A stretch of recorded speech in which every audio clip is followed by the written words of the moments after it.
Press play. M-Filament pour Radio Eden Rock, la radio de l'instant, où à l'instant la petite Tara est encore assise sur le rocher en demi-lotus. La lueur verte au-dessus de sa tête continue de révéler tout autour d'elle un grand arbre de lumière donnant à voir à Grand Papouk Dolk, assis sous le cocotier, le plus grand spectacle de tous les temps. Il inscrit de ses griffes de coq sur le sol le plan énergétique de ce qu'il comprend du voyage de Tara, décrivant le monde invisible qu'il côtoie. Nous continuons d'écouter son direct sur Radio Eden Rock, la radio de l'instant. Radio Eden Oh, Rock. on entend encore la cloche de la chamane qui vient de retentir.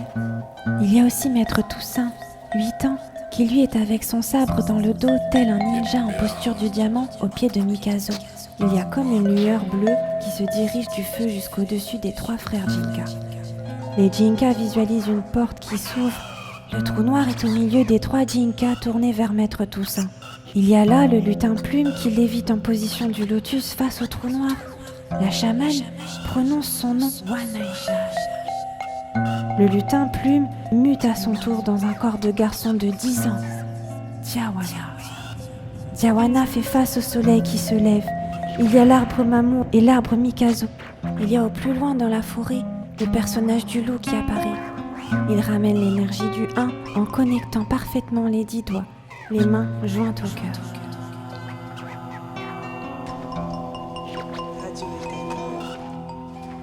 La radio de l'instant. Diawana inspire sur 5 temps et expire sur 5 temps pendant que la lumière du soleil pénètre progressivement la forêt et traverse la paroi de ses paupières fermées. Il ressent sous ses doigts de main une chaleur qui se dégage.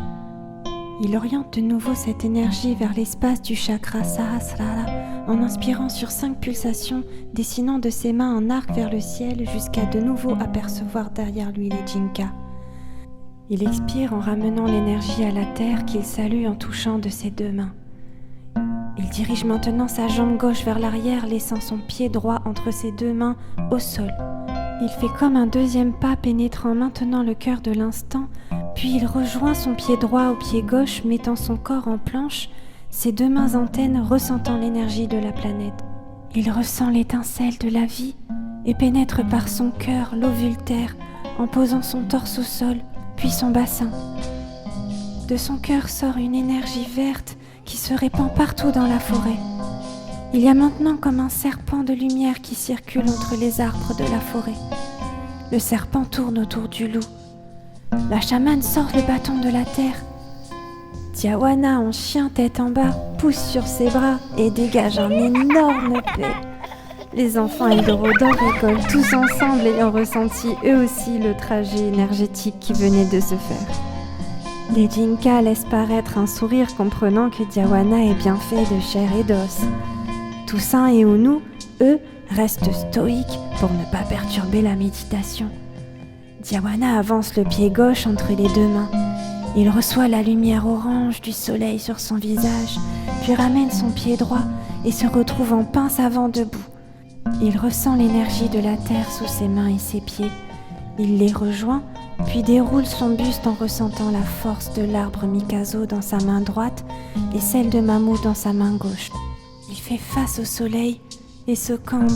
Ses mains jointes dessinent un arc de cercle vertical. Il voit derrière lui, à la place des Jinka, 3 lutins.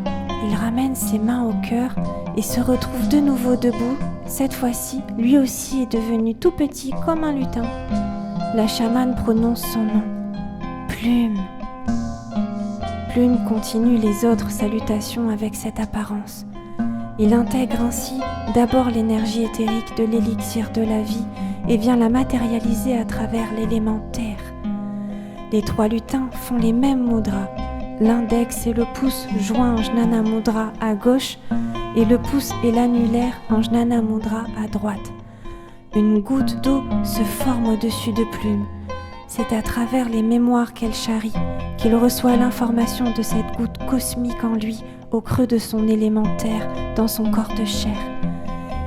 À la 2e salutation, cette eau vient se répandre dans son bassin et les 3 lutins joignent le pouce et l'auriculaire en Jnana Mudra de la main droite.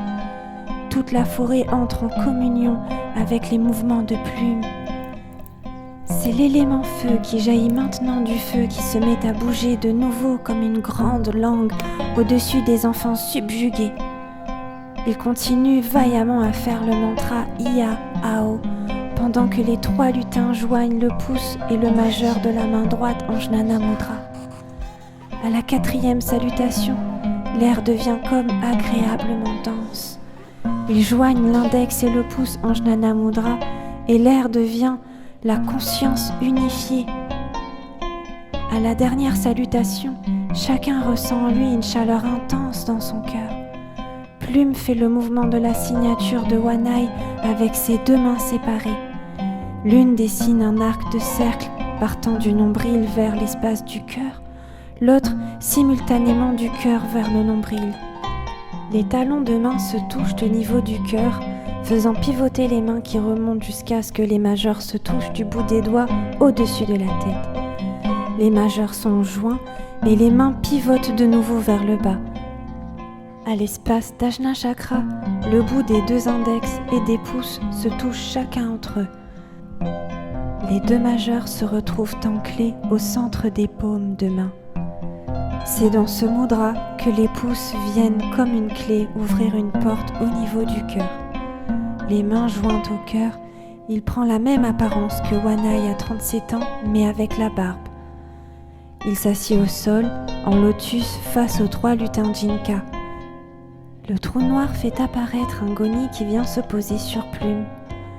Il en joue, accompagné de Jilo, jouant d'un piano à queue qu'il y avait derrière l'arbre Mikazo.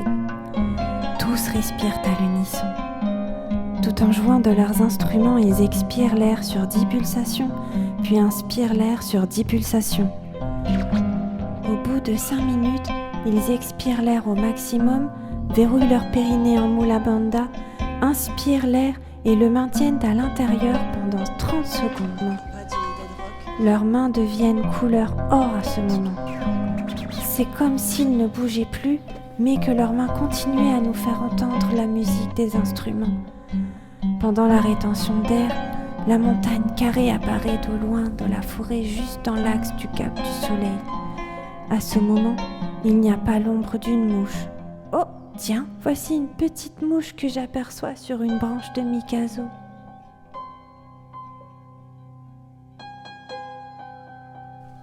Radio Eden Rock. Radio Eden Rock.